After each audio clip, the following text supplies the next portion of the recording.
अस्सलामु अलैकुम वरहमतुल्लाहि वबरकातुहू। अल्हम्दुलिल्लाहि रब्बिल आलमीन। अल्लाहुम्मा सल्लि अला मुहम्मद व अला आलि मुहम्मद।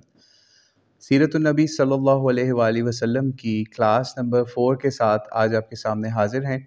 और आज की जो क्लास है उसकी स्लाइड शो हमने आपके सामने कर दी है। इसके अंदर हम सबसे पहले ज़ैद बिन हारिसा रज़ियल्लाहु ताला अन्हु, फिर उसके अलावा खुफिया दावत का दौर और जिन जो गोश्त होते हैं उनको दावत इस्लाम, फिर एलानिया दावत का आगाज़, और आखिर में एक और चीज़ आज हमने ऐड की है। कहीं से सजेशन आई थी कि एक सुन्नत जो है ना, रोज़ाना मतलब हर क्लास में एक सुन्नत जो है या एक हदीस वो भी ज़रूर शेयर की जाए आखिर में, ताकि हमारे बच्चों बड़ों को कोई हदीस के हवाले से भी या कोई सुन्नत के हवाले से भी, और नबी अलैहिस्सलाम की कुछ दुआएं भी उसके अंदर हम शेयर कर सकते हैं, वो भी आखिर में इंशाल्लाह शेयर करेंगे। तो आइए इसका आगाज़ करते हैं। इस नशिस्त से पहले हम क्लास 3 के अंदर हम नबी अलैहिस्सलाम की जो पहली वही थी उसके बारे में कुछ अहवाल आपके साथ शेयर कर चुके हैं। और आज हम नबी अलैहिस्सलाम की जो दावत है उसका जो आगाज़ हो रहा है उससे पहले का भी कुछ अहवाल आपके सामने रख चुके हैं। और आज मज़ीद उसमें ज़ैद बिन हारिसा, जो कि हज़रत खदीजा रज़ियल्लाहु ताला अन्हा के ज़रिए से नबी अलैहिस्सलाम की ग़ुलामी में आए, उनके बारे में भी कुछ तज़किरा करेंगे, ताकि आपको ये पता चले कि इस्लाम कबूल करने से पहले भी ज़ैद बिन हारिसा जो हैं उनके बारे में कुछ आपको बताना था कि नबी अलैहिस्सलाम के ये समझ लीजिए ग़ुलाम थे। ठीक है, इस तरीके से ये नबी अलैहिस्सलाम के पास आए कि सैयदा खदीजा रज़ियल्लाहु ताला अन्हा को उनके एक रिश्तेदार हकीम बिन हिज़ाम ने इनको परचेज़ किया एक जगह से, यानी एक जगह उकास का बाज़ार लगता था, वहाँ से इनको परचेज़ किया। और इनकी स्टोरी ये है कि ये बिल्कुल आज़ाद थे। ठीक है, यानी बिल्कुल आज़ाद थे और अपनी वालदा के साथ किसी जगह पर गए हुए थे तो किसी ने छापा मारा या फिर इनको अगवा कर लिया। ठीक है, इनको अगवा करके इनको बेच दिया। जब इनको बेचा तो इनको हकीम बिन हिज़ाम, जो कि सैयदा खदीजा के रिश्तेदार थे, उन्होंने परचेज़ कर लिया और ग़ुलाम ये समझ लीजिए उनके पास आ गए। फिर सैयदा खदीजा से नबी अलैहिस्सलाम के पास इनको मतलब निकाह के बाद सैयदा खदीजा ने नबी अलैहिस्सलाम को इनको गिफ्ट कर दिया।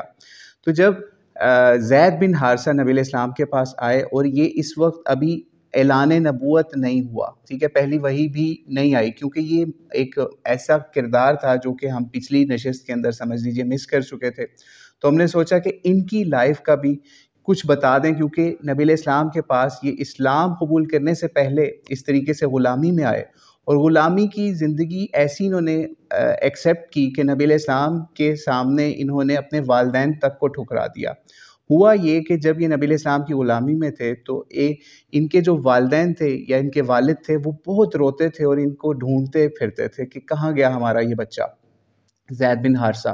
तकरीबन 10 साल के करीब उम्र थी जिस वक्त नबी अलैहिस्सलाम के पास ये आए।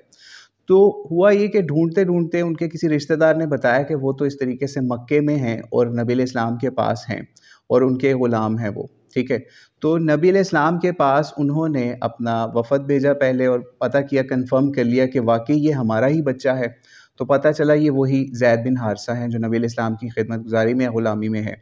तो हुआ ये कि फिर वो वालिद और उनके चचा, ज़ैद बिन हारिसा के वालिद और चचा नबी अलैहिस्सलाम के पास आए और उन्होंने कहा कि इस तरीके से हमारा एक बच्चा है, वो इस तरह अग़वा हो गया था, वो आपके पास बेच दिया गया, तो वो हमें दे दें। तो नबी अलैहिस्सलाम ने कहा कि कौन-सा बच्चा? उन्होंने बताया ज़ैद बिन हारिसा। तो नबी अलैहिस्सलाम ने कहा उसको बुला लेते हैं, अगर वो उसकी रज़ामंदी है तो हम उसकी कीमत लिए बगैर ही आपको वो बच्चा दे देंगे। वो ख़ैर वो आया, ज़ैद बिन हारिसा को बुलाया और नबी अलैहिस्सलाम ने कहा कि पहचानते हो इनको? क्या ये वाक़ई तुम्हारे बाप और चचा हैं? तो ज़ैद बिन हारिसा ने कहा हाँ, ये मेरे वालिद और चचा हैं। तो उन्होंने कहा कि अब इनकी मर्ज़ी है ज़ैद बिन हारिसा की, अगर ये जाना चाहते हैं तो हम कोई उजरत नहीं आपसे लेंगे। हालाँकि इनको तकरीबन बताया जाता है कुछ 400 दिरहम के करीब पैसे दे के, उस वक़्त का जो भी पैसा था वो दे के हकीम बिन हिज़ाम ने उस जगह से ख़रीद के फिर बाद में सैयदा खदीजा को दिया हुआ था। तो ख़ैर ये जो ज़ैद बिन हारिसा हैं, इन्होंने कहा नहीं, मैं अपने वालिद के साथ नहीं जाना चाहता। तो इनके वालिद ने बड़े ताज्जुब से कहा कि तुम एक ग़ुलामी की ज़िंदगी कबूल कर रहे हो हमारे साथ जाने की बजाय। यानी आप ये सोचें कि आज अगर हमारे पास कोई सर्वेंट हो, हमारा कोई खादिम हो और वो उजरत वाला हो, वो हालाँकि उससे भी एक लेवल नीचे हैं ज़ैद बिन हारिसा, यानी वो ग़ुलाम हैं नबी अलैहिस्सलाम के किस्म के। तो उनको आज़ादी मिल रही है नबी अलैहिस्सलाम की तरफ से कि अपने वालिदैन के साथ या वालिद के साथ और चचा के साथ चले जाओ। लेकिन वो जवाब ये देते हैं अपने वालिद को कि मैं आपके साथ नहीं जा सकता, मैंने इनमें जो चीज़ें देखी हैं, जो सिफ़ात देखी हैं, वो मुझे कहीं और नहीं नज़र आई, तो मैं इसलिए यहीं पे रहना चाहूँगा। तो ख़ैर इनके जो वालिद थे वो भी मुतमईन हो गए कि ये सेफ़ हैंड्स में हैं, सही जगह पर हैं। ख़ैर वो चले गए और ये नबूवत के ऐलान करने से पहले का वाक़या है। तो ख़ैर ये हमने सोचा कि ये भी आपको बताएँ कि अगर आप आज के दौर में अपने पास कोई ख़ादिम रखें, ठीक है? अपने पास कोई ख़ादिम रखें, तो उसकी इसी तरीके से केयर करें। वॉइस आ रही है सबको?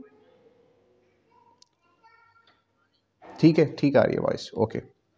तो अपने पास कोई भी उजरत वाला, यानी उजरत से मुराद जो पेड आजकल हमारे मुलाजिम हैं, उनके साथ इतना अच्छा सलूक करें कि आपको ज़ैद बिन हारिसा के साथ जो नबी अलैहिस्सलाम ने सलूक किया, वो वाला सलूक याद आ जाए।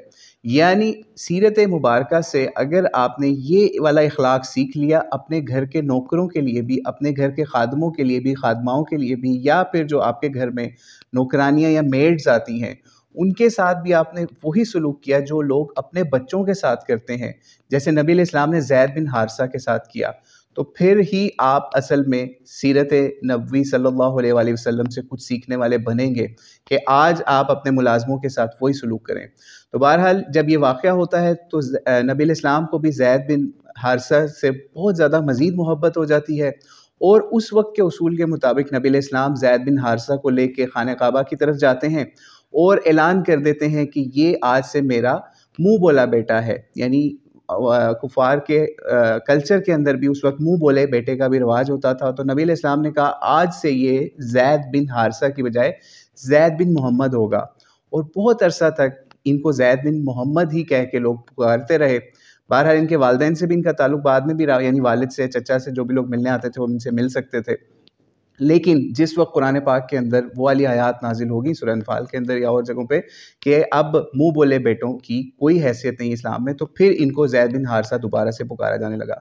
तो ये जब खुफ़िया दावत का दौर शुरू होता है, जब नेक्स्ट स्लाइड के अंदर हम दूसरे पार्ट पे चलते हैं, खुफ़िया दावत का जब दौर शुरू होता है तो सबसे पहले हम पहले बता चुके कि सईदा ख़दीजा इस्लाम कबूल करती हैं, और इसी तरीके से वर्क़ा बिन नौफ़ल भी, और इसी तरीके से ज़ैद बिन हारिसा जो कि इस्लाम कबूल करने से पहले ही नबी अलैहिस्सलाम की क्वालिटीज़ का और उनके घर के माहौल का ऐसा असर ले चुके थे कि ये भी बिल्कुल शुरू में ही एक्सेप्ट कर लेते हैं इस्लाम को भी, नबी अलैहिस्सलाम की दावत को कबूल कर लेते हैं। यानी आप ये सोचिए कि उनको तो पहले से ही आपकी क्वालिटीज़ को पता था, और ये क्वालिटीज़ किसी आम बंदे में नहीं हो सकती थी, इसीलिए वो आपकी नबूवत को पहले से पहचान चुके हुए थे। तो ख़ैर ये भी इस्लाम कबूल कर लेते हैं। अब यहाँ पर जब खुफिया दावत का दौर शुरू होता है तो शुरू में जब हज़रत अली एक मरतबा आपके घर में आते हैं, नबी अलैहिस्सलाम ने क्योंकि हज़रत अली को भी अपनी समझ लीजिए कफ़ालत में लिया हुआ था, अबू तालिब के बेटे हज़रत अली को, ठीक है। हज़रत अली नबी अलैहिस्सलाम के पास थे। तो हुआ ये कि एक रात को या किसी वक्त में सईदा ख़दीजा और नबी अलैहिस्सलाम नमाज़ पढ़ रहे होते हैं, ठीक है, अभी खुफिया दावत हो रही सिर्फ। तो हज़रत अली आके पूछते हैं इनसे कि ये क्या चीज़ है, आप मुझे भी बताएं। तो नबी अलैहिस्सलाम उनको बताते हैं कि इस तरीके से अल्लाह ताला का पैगाम आया और मैं अल्लाह का नबी हूँ, और इस तरीके से मैं तुम्हें भी इस्लाम की दावत देता हूँ। तो वो थोड़ा सा समझते हैं, फिर उसके बाद कहते हैं कि मैं आपको कल बताऊँगा, ठीक है। बहरहाल फिर हज़रत अली भी इस्लाम कबूल कर लेते हैं। इसी तरीके से फिर हज़रत अबू बकर सिद्दीक़ रज़ियल्लाहु अन्हु जिनसे नबी अलैहिस्सलाम का पहले से भी ताल्लुक़ था, वो भी इस्लाम कबूल कर लेते हैं। इसलिए ये अवाइल में, यानी बिल्कुल स्टार्टिंग के अंदर जिस वक्त खुफिया दावत चल रही है, उस वक्त हज़रत अली भी, हज़रत अबू बकर भी, और दीगर कुछ और अभी आगे हम नाम बताएंगे, वो लोग भी इस्लाम कबूल कर लेते हैं। यहाँ पर एक बहुत अहम नुक्ता है जो कि हमें सीरत नबवी सल्लल्लाहु अलैहि वसल्लम से समझने की ज़रूरत है कि हम लोग अक्सर इन बहसों में पड़ जाते हैं कि सबसे पहले कौन इस्लाम कबूल किसने किया, क्या सईदा ख़दीजा ने, क्या हज़रत अली ने, क्या हज़रत अबू बकर ने, क्या वर्क़ा बिन नौफ़ल ने, किसने इस्लाम कबूल किया। तो हमें किताब के अंदर, इसके अंदर बड़ी ज़बरदस्त हमें वो चीज़ मिल रही थी, हमें अगर स्कैन मिला तो वो भी हम लगा देंगे उस किताब का। तो उसके अंदर इमाम अबू हनीफ़ा के हवाले से ये बात मिलती है कि उनसे जब किसी ने पूछा तो फिर उन्होंने इस मसले को बड़े अच्छे तरीके से हल किया, जो हमारी टेक्स्ट बुक्स के अंदर भी आज आपको नज़र आता है कि ख़वातीन के अंदर सबसे पहले किसने इस्लाम कबूल किया, सईदा ख़दीजा ने। बच्चों के अंदर किसने इस्लाम कबूल किया? हज़रत अली ने, उनकी उम्र उस वक़्त 10 साल थी। और बड़ों के अंदर किसने किया? हज़रत अबू बकर सिद्दीक़ ने। और ख़ादिमों के अंदर किसने किया या ग़ुलामों के अंदर किसने किया? हज़रत ज़ैद बिन हारिसा ने, जिनका हमने पहले भी बता दिया। तो इसलिए इस डिबेट में कभी नहीं पढ़ना चाहिए कि किसने पहले किया। इसका हल इमाम अबू हनीफ़ा ने दे दिया कि बच्चों में हज़रत अली ने, और इसी तरीके से बड़ों में हज़रत अबू बकर सिद्दीक़ ने, और ख़ादिमों के अंदर या ग़ुलामों के अंदर ज़ैद बिन हारिसा ने। तो ये खुफिया दावत का दौर था। इसके अंदर हज़रत अबू बकर सिद्दीक़ भी, हज़रत अली भी, ज़ैद बिन हारिसा भी, शुरू के अंदर जिन लोगों ने इस्लाम कबूल कर लिया, ये लोग फिर खुफिया तरीके से नबी अलैहिस्सलाम की दावत को बग़ैर किसी को ऐलान किए पर्सन टू पर्सन किसी तरीके से लोगों तक पहुँचाया करते थे। इसी तरीके से जब हम ये देखें कि और भी कुछ ऐसे वाक़यात बड़े समझ लीजिए डिफरेंट किस्म के मिलते हैं। जैसे एक वाक़या अब्दुल्ला बिन मसूद का मिलता है। अब्दुल्ला बिन मसूद भी नबी अलैहिस्सलाम के सहाबा के अंदर शामिल हुए, और उनके जो कबूल इस्लाम का वाक़या है वो भी बहुत ज़्यादा हमारे लिए एक मौजज़े की हैसियत रखता है। हुआ ये कि एक मरतबा हज़रत अबू बकर सिद्दीक़ और नबी अलैहिस्सलातु वस्सलाम किसी पहाड़ी वाली साइड पे गए हुए थे, तो वहाँ देखा अब्दुल्ला बिन मसूद हैं, और ये खुफिया दावत का ही दौर चल रहा है। तो इनको नबी अलैहिस्सलाम की दावत को पहुँचाने का ये सबब भी बना कि इन लोगों को हाजत हुई, यानी इनको रिक्वायरमेंट थी, इनको भूख लगी हुई थी, हज़रत अबू बकर सिद्दीक़ को भी और नबी अलैहिस्सलाम को भी। तो इन्होंने ये जो थे अब्दुल्ला बिन मसूद, ठीक है, इनको कहा कि आपके पास बकरियां हैं इतनी सारी, तो हमें कुछ दूध ही दे दें, कोई गिफ्ट कर दें। तो उन्होंने कहा कि ये तो मैं किसी अपने मास्टर का नाम लिया कि मैं उसकी बकरियां चरा रहा हूँ, ये मेरी अपनी नहीं है। बकरियां थी उक़बा बिन अबी मुईत की, ठीक है, उसकी मैं बकरियां चरा रहा हूँ, तो मेरी अपनी नहीं है। मैं आपको कुछ इसमें से इन बकरियों का, क्योंकि उनको मैं, ये तो अमानत है। तो फिर उसके ऊपर अबू बकर सिद्दीक़ और नबी अलैहिस्सलाम इन्होंने उनको कहा अब्दुल्ला बिन मसूद को कि आपकी जो सबसे छोटी बकरी है ना, जो दूध नहीं देती, यानी जिससे मिल्किंग नहीं होती, आप वो लेके आएँ, ठीक है। ये उनके पास ले आए वो वाली बकरी, क्योंकि उसमें तो अमानत में ख़यानत ही नहीं होनी थी, क्योंकि वो बकरी दूध ही नहीं देती थी। तो वो ले आए। तो फिर नबी अलैहिस्सलाम ने जब उनका दूध का मतलब मिल्किंग का कहा, तो फिर उसमें अल्लाह ताला ने एक स्पेशल मौजज़ा करते हुए मिल्क दे दिया वहाँ से, जहाँ से मिल्क समझ लीजिए उस बकरी से दूध नहीं आ सकता था। तो जब अब्दुल्ला बिन मसूद ने ये देखा, तो अबू बकर सिद्दीक़ रज़ियल्लाहु अन्हु ने प्याले के अंदर दूध भी इकट्ठा किया, उनको भी दिया, खुद भी पिया, नबी अलैहिस्सलातु वस्सलाम को भी दिया। अब्दुल्ला बिन मसूद बहुत इम्प्रेस हुए, और उन्होंने देख लिया कि ये जो चीज़ हुई है ना, ये कोई आम बंदा नहीं कर सकता, ना तो ये किसी जादूगर का काम है। और फिर उन्होंने, नबी अलैहिस्सलाम ने उनको दावत भी दी इस्लाम की, अबू बकर सिद्दीक़ ने भी, रज़ियल्लाहु अन्हु ने भी इस्लाम की दावत दी। तो फिर उसके बाद उन्होंने अगले दिन नबी अलैहिस्सलाम के पास आकर इस्लाम कबूल कर लिया। ये अब्दुल्ला बिन मसूद बनी हुज़ैल से थे, और ये गैर कुरैशी थे, यानी ये कुरैश में से नहीं थे, इनका कुरैश से ताल्लुक़ नहीं था। तो इस तरीके से इन्होंने भी इस्लाम कबूल कर लिया। और यहाँ पर एक और चीज़ हम आपको बता दें कि जब नबी अलैहिस्सलाम ने इस तरीके से दावत का आगाज़ किया मक्के के अंदर, तो सिर्फ़ कुरैशी तक ही ये दावत नहीं रखी। कुरैश के अलावा भी जो लोग भी मक्के के आस-पास बसते थे, उनको भी नबी अलैहिस्सलाम ने खुफ़िया तौर पर दावत दी। और यही वजह है, उस खुफिया दावत के नतीजे के अंदर कुरैश में से अगर हम देखें तो हज़रत उस्मान, हज़रत ज़ुबैर बिन अव्वाम, मसअब बिन उमैर, अब्दुर्रहमान बिन औफ़, उमर बिन ख़त्ताब और उस्मान बिन मज़ऊन, ये सहाबा जो हैं वो कुरैश के अंदर से इन्होंने इस्लाम कबूल किया, जिनकी कुरैश से समझ लीजिए लिंक बनता था, इनके सब ट्राइब्स कुरैश से लिंक थे। और दूसरी तरफ अगर हम देख लें तो गैर कुरैशी लोगों के अंदर अब्दुल्ला बिन मसूद, अतबा बिन ग़ज़वान, अम्मार बिन यासिर, ज़ैद बिन हारिसा, तुफ़ैल बिन अमर और अबू ज़र ग़फ़ारी। अबू ज़र ग़फ़ारी का तो आगे ज़िक्र आएगा, क्योंकि इनका जो कबूल इस्लाम है, ये समझ लीजिए खुफिया दौर की दावत के बिल्कुल एंड में, और एलानिया दावत के स्टार्टिंग के अंदर अबू ज़र ग़फ़ारी का कबूल इस्लाम आता है। तो उसकी हम थोड़ी सी तफ़सील आगे भी चल के बताएँगे। तो ये लोग थे जिन्होंने खुफिया तौर पे इस्लाम कबूल किया। और इसी तरीके से साद बिन अबी वक्कास का नाम भी आता है। साद बिन अबी वक्कास को जब हमने सीरतुन नबवी सल्लल्लाहु अलैहि वसल्लम के अंदर पढ़ा कि इन्होंने किस तरीके से इस्लाम कबूल किया, जब इनके पास दावत पहुँच गई, तो ये क्योंकि नबी अलैहिस्सलाम के क्लोज़ रिलेटिव भी थे, और इनको नबी अलैहिस्सलाम का मामू भी कहा जाता था, ठीक है। एक रवायत के अंदर इनको मामू भी कहा है नबी अलैहिस्सलाम ने, और बहुत ज़्यादा मोहब्बत थी। तो इन्होंने जैसे ही इस्लाम कबूल किया खुफिया तौर पे, किसी तरह से इनकी वालदा को पता चल गया। जैसे ही इनकी वालदा को पता चला, तो उन्होंने भूख हड़ताल कर दी, यानी उन्होंने ये ऐलान कर दिया अपने घर के अंदर ही कि मैं उस वक्त तक नहीं खाना खाऊंगी जिस वक्त तक तुम मोहम्मद को छोड़ नहीं देते या उसका इनकार नहीं या उसको रिजेक्ट नहीं कर देते बीइंग अ प्रॉफिट। तो खैर इन्होंने ये भी सख्ती पर उतरा, इन्होंने कहा आपने जो करना है कर लें, मैं इस्लाम नहीं छोड़ सकता, नबी अलैहिस्सलातु वस्सलाम को नहीं छोड़ सकता। तो खैर उस वक्त अल्लाह ताला ने कुरान पाक के अंदर आयात भी उतारी जिसके अंदर वालिदैन के हुकूक के बारे में, और उन अगर वो कुफर का कहें तो उससे सिर्फ आपको अलहदा रहने का हुक्म मिला, बाकी उनसे हुस्न सलूक का ही आपको हुक्म मिला। तो खैर साद बिन अबी वक़ास ने नबी अलैहिस्सलाम से दुआएं भी करवाई और ख़ुद भी दुआ भी की। तो खैर बहरहाल किसी तरीके से वालदा की बहुत ज़्यादा हालत ख़राब हो गई, यानी इतना बुरा हाल था कि उनका जो माउथ था, मुंह था, उसको खोल के उसमें ज़बरदस्ती खाना डाला करते थे कि किसी तरीके से इनकी जान बच जाए। यानी आप ये सोचिए कि नबी अलैहिस्सलाम ने इस तरीके से इस्लाम का पैगाम लोगों को पहुँचाया कि वो अपने वालिदैन से बढ़कर भी मोहब्बत करने लगे। और यही बात हमें रवायात के अंदर भी मिलती है कि नबी अलैहिस्सलाम ने ये बात फरमाई जिसका मफ़हूम है कि तुम में से कोई शख्स उस वक्त तक मोमिन नहीं हो सकता जब तक वो अपने माँ बाप, अहल-ओ-याल, रिश्तेदार जो भी आपके हैं उनसे सबसे बढ़कर मुझसे मोहब्बत ना करने लग जाए। क्योंकि इसकी वजह ये है कि अगर हम ये काम नहीं करेंगे तो हम किस तरीके से प्रॉफिट की सीरत को, उनकी सुन्नत को समझ सकेंगे। फॉर एग्जांपल आप कोई नेकी का काम करने लगते हैं, नमाज़ पढ़ने लगते हैं और आपके पेरेंट्स आके आपको कहते हैं भाई नमाज ना पढ़ो इस वक्त, तो आप किस तरीके से उसको आज के दौर में समझेंगे?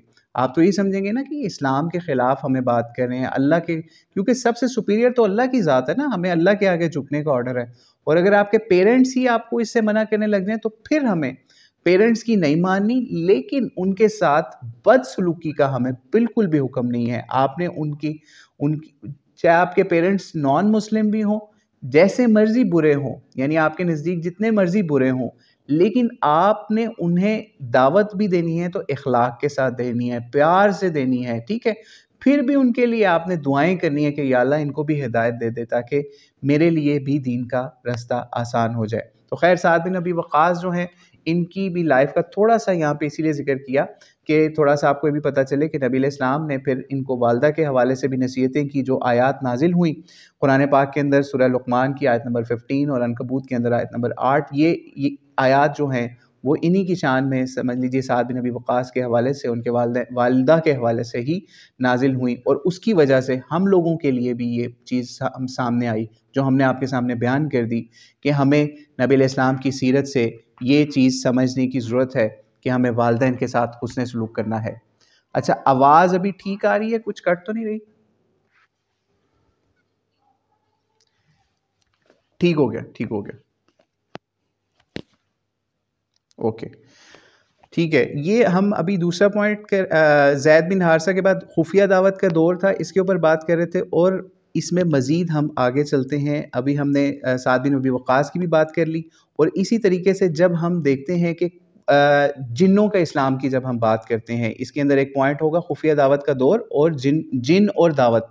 जिन असल में नबी अलैहिस्सलाम ने जिन्नों को भी दावत दी। हुआ ये कि एक मरतबा खुफिया तौर पे किसी जगह पे घाटी में या किसी समझ लीजिए पहाड़ों में छुप के कहीं किसी न किसी समझ लीजिए छुप के नमाज़ पढ़ी जाती थी। तो एक मरतबा नबी अलैहिस्सलाम नमाज़ पढ़ा रहे थे छुप के इसी तरीके से, तो अल्लाह ताला ने नबी अलैहिस्सलाम को वही की, ठीक है? यानी वही की अल्लाह ताला ने सूरह जिन की आयत नंबर 1-2 जब आप पढ़ें तो उसके अंदर अल्लाह ताला ने इनको बताया कि इस तरीके से जिन्नों ने भी आपका पैगाम सुना है और वो बहुत ज़्यादा इससे मुतासिर हुए हैं, ठीक है? तो जब ये पैगाम अल्लाह ताला ने नबी अलैहिस्सलाम को बताया, फिर उसके बाद जिन्नों की भी नबी अलैहिस्सलाम से मुलाकात भी हुई, और बताया जाता है वो जो जिन्नों की जमात आई थी, नजीबैन के कोई ख़ास एक उनका टाइटल था कि उस एरिया के जिन थे, और उनकी तादाद तकरीबन 9 के करीब बताई जाती है। उनको भी नबी अलैहिस्सलाम ने जिन्नों को भी इस्लाम की दावत भी दी और उनको अल्लाह ताला का कलाम भी सुनाया, जिससे वो बहुत ज़्यादा मुतासिर भी हुए, ठीक है? तो इसके अंदर एक और चीज़ हमें समझने की ज़रूरत है कि जिन्नों के हवाले से अगर हम सीरत मुबारका में देखें तो बहुत कम वाक़यात मिलते हैं जिन्नों के हवाले से। ये जो खुफिया दावत के दौरान भी ये वाक़या हुआ है, इससे भी हमें एक चीज़ समझने की ज़रूरत है कि हमें जिन्नों के बारे में जितना नबी अलैहिस्सलाम ने सीरत में बता दिया, या कुरान ने जितना बता दिया, या अहादीस, सही अहादीस के अंदर हमें जितना बता दिया, ऑथेंटिक अहादीस के अंदर, सेइंग्स ऑफ प्रॉफिट्स के अंदर, उसी के ऊपर रहना है, उसके ऊपर हमें एग्जैजरेशंस नहीं करनी, ठीक है। यानी ये अल्लाह ताला की एक ऐसी मखलूक है जो हम देख नहीं सकते। फॉर एग्जांपल जैसे हवा है, एयर है, ऑक्सीजन है, ऑक्सीजन एयर के अंदर है। आज हम अगर ऑक्सीजन नहीं देख रहे तो हम उसको डिनाई नहीं कर सकते, ठीक है। साइंटिफिकली तो आपको पता चल जाएगा कि ऑक्सीजन है एयर के अंदर या और कौन सी गैस है या एयर है। लेकिन अगर जिन भी हों, आप उनको देख नहीं सकते, फील नहीं कर सकते, लेकिन नबी अलैहिस्सलाम ने हमें बता दिया, तो हमें उस ईमान बिल गैब के ज़रिए से, यानी नबी अलैहिस्सलाम ने जो हमें गैब की खबरें दी, हमें उस पे मानना ही है, ठीक है। बहरहाल अब इस वक्त तो टेक्नोलॉजी भी इतनी ऊपर चली गई है, फिर भी लोग इस जिन्नों को अगर आप नहीं भी देख सकते, तो फिर भी हमें बिलीव करना है कि वो हैं, ठीक है। उनके भी कुछ वाक़यात अगर सीरत के अंदर हमें आगे भी मज़ीद मिलेंगे तो उसके ऊपर भी हम मज़ीद बात करेंगे। लेकिन अभी के लिए इससे हमें सीखने की ये ज़रूरत है कि जिन्नों की जमातें भी होती हैं, यानी जिन हमारी तरह के समझ लीजिए सिस्टम से एक अलहदा मखलूक है, ठीक है। और इसी तरीके से एक और आपको बाय द वे ये बात भी बताते चलें कि जो शैतान है या इब्लीस है, वो भी समझ लीजिए जिन्नों की नस्ल में से है, ठीक है। इसीलिए वो आपको नज़र नहीं आता, लेकिन वो किसी न किसी चीज़ का रूप धार के या किसी इंसान के अंदर आके वो ताकत अल्लाह ताला ने उनको दी हुई है, ठीक है। तो जिन्नों के बारे में एक और चीज़ भी मिलती है कि नबी अलैहिस्सलाम से जब इनकी मुलाकात भी हुई तो उन्होंने आपसे कुछ खाना या कुछ चीज़ें भी मांगी, तो नबी अलैहिस्सलाम ने फिर इनके लिए दुआ भी की कि ये जो होती है ना हड्डियाँ, यानी बोन्स होती हैं जो हम खा के फेंक देते हैं, हम बोन्स तो नहीं खाते, हम हड्डियाँ नहीं खाते, बड़ी बड़ी हड्डियाँ जो हमारे गोश्त वगैरह में होती हैं, खाने के गोश्त में। तो अल्लाह ताला से नबी अलैहिस्सलाम ने दुआ की कि अल्लाह ताला इनको जो है ना, वो जब ये इस हड्डी को हाथ लगाएं तो इस पे गोश्त आ जाए, तो इनको फूड उससे भी मिल जाए। तो इसलिए ये भी बताया जाता है उलमा की तरफ से भी और अहादीस में भी हमें मिलता है कि ये जो होते हैं जिन, ये अगर किसी बोन को हाथ लगाएं तो उस पर गोश्त आ जाता है, मीट आ जाता है, तो वो इनकी खुराक होता है, ठीक है। तो इसलिए हमें जिन्नों के ऊपर सिर्फ बिलीव रखना है, इनकी ज़्यादा खोज में जाने की ज़रूरत नहीं है, ठीक है। इससे भी हमें एक चीज़ क्लियर होगी। और फिर इसके बाद हम चलते हैं नेक्स्ट पार्ट के ऊपर कि एलानिया दावत का आगाज़। पीछे जो हमने पढ़ा या बताया आपको, उसके अंदर हमने बताया कि खुफिया दावत के ज़रिए से तकरीबन 40 के करीब सहाबा या 40 के करीब टोटल लोग जो हैं उन्होंने इस्लाम कबूल किया। ये जो अरसा था तकरीबन 3 साल का अरसा था, ठीक है। इस 3 साल या 4 साल के करीब बताया जाता है, 3 से 4 साल के दरमियान। तो इस 3-4 साल के अंदर बिल्कुल सीक्रेटली इस दावत को दिया जा रहा था। सीक्रेटली इसलिए दिया जा रहा था कि कोई पहले एक छोटी सी जमात मुसलमानों की बन जाए, नबी अलैहिस्सलाम के जो समझ लीजिए फ्रेंड्स और फैमिली मेंबर्स में से जो लोग भी करीबी हैं उनसे सपोर्ट ले ली जाए, फिर उसके बाद जो है इसकी ऐलान किया जाए, इसको अनाउंसमेंट की जाए पब्लिकली, ठीक है, ताकि इस दावत के अंदर कोई मसला ना हो। और अल्लाह ताला की तरफ से भी ये ऑर्डर नहीं था कि आप ऐलान करके इस तरीके से करें। फिर जब अल्लाह ताला की तरफ से सूरत शुअरा की आयत नंबर 214 के अंदर ऑर्डर आता है, वह अंजिर अशीरतक अल अक़रबीन, यानी कि ऑर्डर ये मिला कि ए नबी अलैहिस्सलाम अपने करीबी रिश्तेदारों को या अपने आसपास के लोगों को अब ओपनली पब्लिकली आपने दावत देनी है।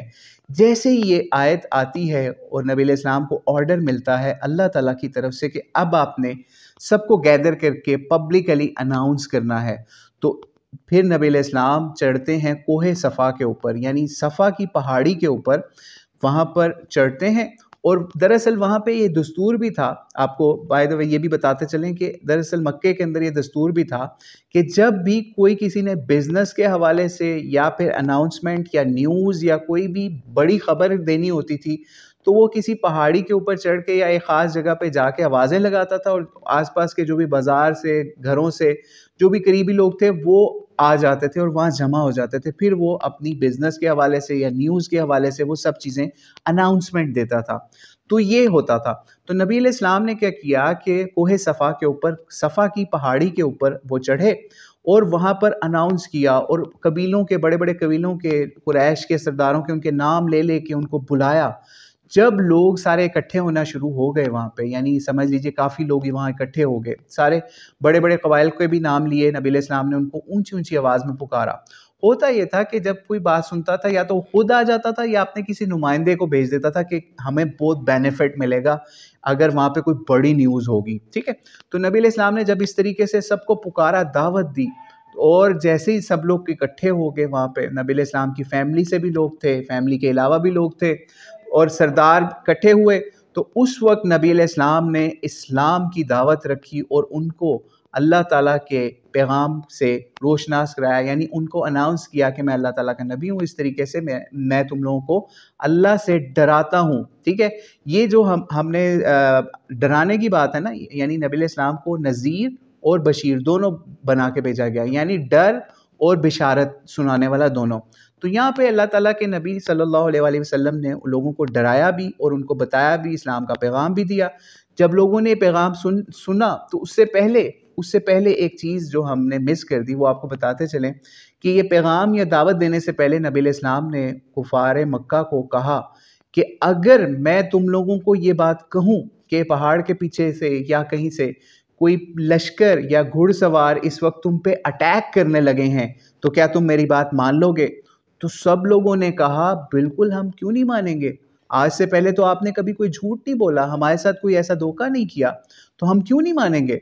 तो फिर नबी अलैहिस्सलाम ने इस्लाम की दावत रखी, यानी ये हिकमत थी नबी अलैहिस्सलाम की कि पहले उनको मनवाया कि भाई मैं सच्चा हूं तुम लोगों के अंदर से, तुम लोग खुद इकरार कर रहे हो, लेकिन जब उन्होंने अल्लाह का पैगाम दिया तो उस वक्त वहाँ के लोगों ने बेजारी का भी इजहार किया कुछ ने, और जो सबसे बड़ी बेजारी उस वक्त हुई वो नबी अलैहिस्सलाम का जो वहाँ पे अंकल थे यानी चचा थे अबू लहब ने नबी अलैहिस्सलाम के बारे में बड़ी नाजेबा अल्फाज या बुरे बैड वर्ड्स यूज़ किए।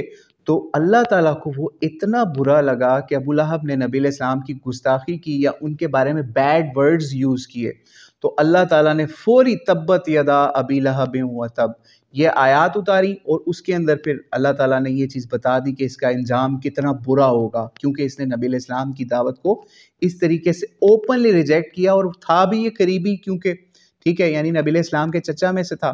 और अच्छा, एक और चीज़ आपको यहाँ पे बताते चलें कि जो अबू लहब है उसका असल नाम था अब्दुल उज़्ज़ा बिन अब्दुल मुत्तलिब।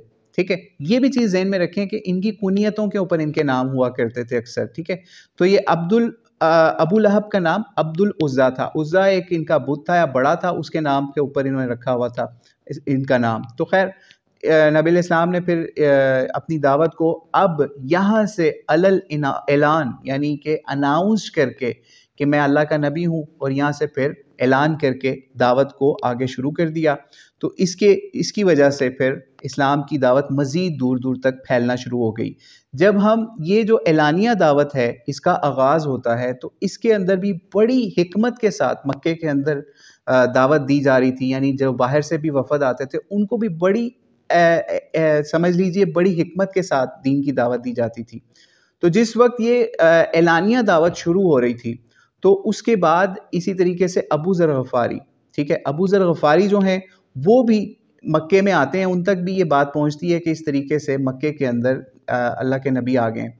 तो खैर वो छुपते छुपाते किसी तरीके से पहुंचते हैं, लेकिन किसी से पूछते नहीं हैं कि कहीं मैं पकड़ा ना जाऊं और कहीं मेरे पे कोई जुल्म ना हो जाए, कोई प्रॉब्लम ना मेरे साथ बन जाए, और अल्लाह के नबी का नाम मोहम्मद नहीं लेते वहाँ पे।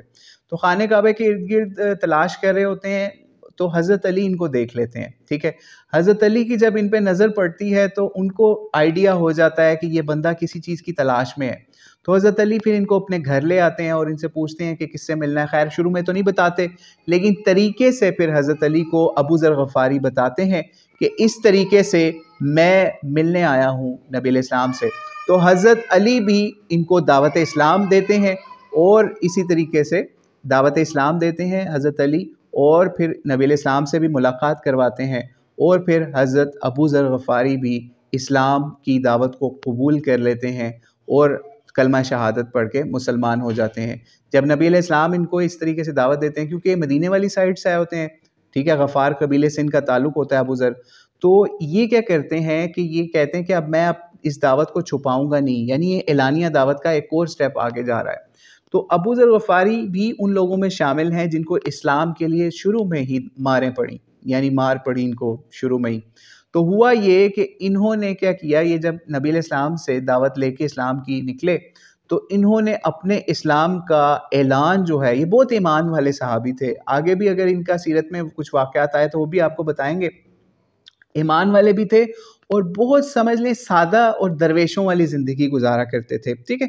तो अबू ज़र गफ़ारी ने क्या किया कि इन्होंने अपने ईमान का ऐलान जो है खाने काबे के अंदर जाके ऊंची सारी नारे लगा के कलमा शहादत पढ़ा वहाँ पे, और लोगों को कहा कि मैं इस तरीके से ईमान ले आया हूँ। जब वहाँ कुरैश मक्का ने इनको देखा ये काम करते हुए तो इनको मारना शुरू कर दिया, बहुत मारा, करीब था कि इनको मार ही देते। तो नबी इस्लाम के एक चचा हज़रत अब्बास, उनका बताया जाता है उस वक्त इस्लाम नहीं इन्होंने कबूल किया हुआ था। हज़रत अब्बास फ़ौरी वहाँ पे पहुँचे, और भी लोग पहुँचे, उन्होंने इनको उस मार से बचाया और कहा कि अगर तुमने इस शख्स को अभी मार दिया तो ये समझ लो कि तुम्हारा जो गफ़ार कबीले से दुश्मनी पड़ जाएगी, और तुम्हारे जो शाम वाली साइड पे यानी सीरिया या शाम की तरफ जो तिजारत है, बिजनेस डीलिंग्स हैं, वो समझ लो तुम्हारी तबाह हो जाएगी, ख़राबी हो जाएगी। तो इसलिए इनके एक बड़े बंदे को ना मारो, नहीं तो हमारे साथ प्रॉब्लम हो जाएगी, ठीक है। तो खैर अबू ज़र गफ़ारी को उन्होंने बचा लिया, छोड़ दिया। फिर इसके बाद इनको मक्के से मदीने वाली तरफ रवाना कर दिया। अबू ज़र गफ़ारी इस्लाम की दावत लेके फिर मदीने भी पहुँचते हैं, और मदीने के अंदर अपने कबीले को भी इस्लाम की दावत देते हैं। और फिर तकरीबन ये बताया जाता है अबू ज़र गफ़ारी, इनके भाई भी मुसलमान हो जाते हैं, और लोग भी, तकरीबन आधा कबीला जो है, यानी दर्जनों लोग, dozens of people from the tribe of Ghaffar, यानी हज़रत अबू ज़र गफ़ारी के कबीले से लोग मुसलमान हो जाते हैं। तो इस तरीके से मदीने के अंदर भी दावत इस्लाम पहुंच जाती है। तो इस तरीके से एलानिया दावत का आगाज़ हो जाता है। तो ये हमने कुछ वाक़यात मज़ीद आपको बताया कि जिससे हमें नबी इस्लाम की सीरत मुबारका से कुछ सीखने का मौका मिल सके। अब हम आखिर में आज एक और पार्ट का हमने इजाफ़ा किया है, एक सुन्नत रसूल सल्लल्लाहु अलैहि वसल्लम का। असल में हमें किसी ने सजेशन दी थी कि आप कोई सुन्नत रसूल के हवाले से भी कोई एक सुन्नत रोज़, मतलब हर नशिस्त के अंदर, हर क्लास के अंदर एंड में ज़रूर बताया करें, ताकि वो भी हम सीखें और उससे भी हमें कुछ फ़ायदा हो सके। तो आज की जो सुन्नत है वो आज की क्लास से रिलेटेड ही है। जैसे हमने आज जिन्नों की दावत के हवाले से भी बात की, तो नबी इस्लाम की एक दुआ है, एक सुन्नत दुआ है जो आज हम आपको बताएंगे कि नबी इस्लाम जिस वक्त भी टॉयलेट के लिए जाया करते थे तो नबी इस्लाम एक ख़ास दुआ पढ़ा करते थे। वो दुआ ये थी, अल्लाहुम्मा इन्नी आऊज़ु बिका मिनल खुबसी वल खबाइस, जिसकी ट्रांसलेशन ये है कि ए अल्लाह, मैं नापाक जिन्नों से और नापाक जिन्नियों से, यानी चुड़ैलें जिनको हम अपनी उर्दू लैंग्वेज में कहते हैं, मैं उनसे तेरी पनाह मांगता हूँ, ठीक है। तो इसलिए हमें ये दुआ जो है, अल्लाहुम्मा इन्नी आऊज़ु बिका मिनल खुब्सी वल खबाइस, ये भी याद करनी चाहिए ताकि अल्लाह ताला की हम स्पेशल प्रोटेक्शन में आएँ जिस वक्त ख़ास तौर पे हम टॉयलेट करने जाते हैं। खैर अभी तो हमारे जो टॉयलेट हैं वो घरों के अंदर होते हैं। एक चीज़ और आपको बता दें कि नबी अलैहिस्सलाम की जब ज़िंदगी हम देखते हैं तो उस ज़माने के अंदर टॉयलेट जो हैं वो घरों से बाहर हुआ करते थे, कुछ ख़ास खेतों में या अलहदा एक स्पेसेस बनाई होती थी, ओपन स्पेसेस घरों से बाहर दूर, वहाँ पर टॉयलेट करने जाया करते थे। तो वहाँ पे भी ख़तरा होता था कि कोई जिन और चुड़ैल, ये चीज़ें जो उनसी हैं, क्योंकि ये गंदगी के ऊपर ज़्यादा आती हैं। तो इसलिए एक तो हमें अपनी क्लीनलीनेस का भी ख़्याल रखना है, अपने वॉशरूम्स की भी क्लीनलीनेस का बहुत ख़्याल रखना है, और जब हम जाएँ तो वहाँ पे हमें ये दुआ भी पढ़नी है, अल्लाहुम्मा इन्नी औज़ु बिका मिनल खुब्सी वल खबाइस, ताकि हम अल्लाह ताला की स्पेशल प्रोटेक्शन में आ जाएँ। और कभी भी आपको कहीं पे लगे कि यहाँ पे जिन है, आपको कोई तंग कर रहा है शैतान, तो आप औज़ु बिल्लाहि मिनश शैतानिर रजीम भी पढ़ सकते हैं। और उसके अलावा ये दुआ जो स्पेशल है, सही बुखारी के अंदर भी आई है 142 हदीस के अंदर कि अल्लाहुम्मा इन्नी औज़ु बिका मिनल खुब्सी वल खबाइस। ये वैसे हम ग्रुप के अंदर भी इंशाल्लाह शेयर कर देंगे ताकि उससे भी लोगों को फ़ायदा हो सके। तो आज की नशिस्त को यहाँ पे ख़त्म करते हैं। इंशाल्लाह नेक्स्ट नशिस्त जो है वो हम कोशिश करेंगे मज़ीद थोड़ा सा उसके अंदर एक्सटेंशन कर लें, क्योंकि हमने जो ग्रुप के अंदर पोल किया था उसके अंदर हमने इसको थोड़ा सा ज़्यादा कर दिया था इस नशिस्त को।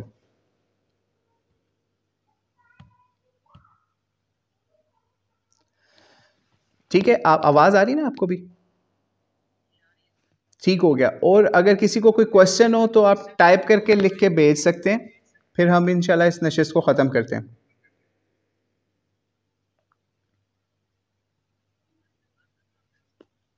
ठीक हो गया जी, बहुत शुक्रिया, जज़ाकल्लाह खैर। ठीक है, आज की फिर नशिस्त का एंड करते हैं। अस्सलामु अलैकुम वरहमतुल्लाहि वबरकातुहू।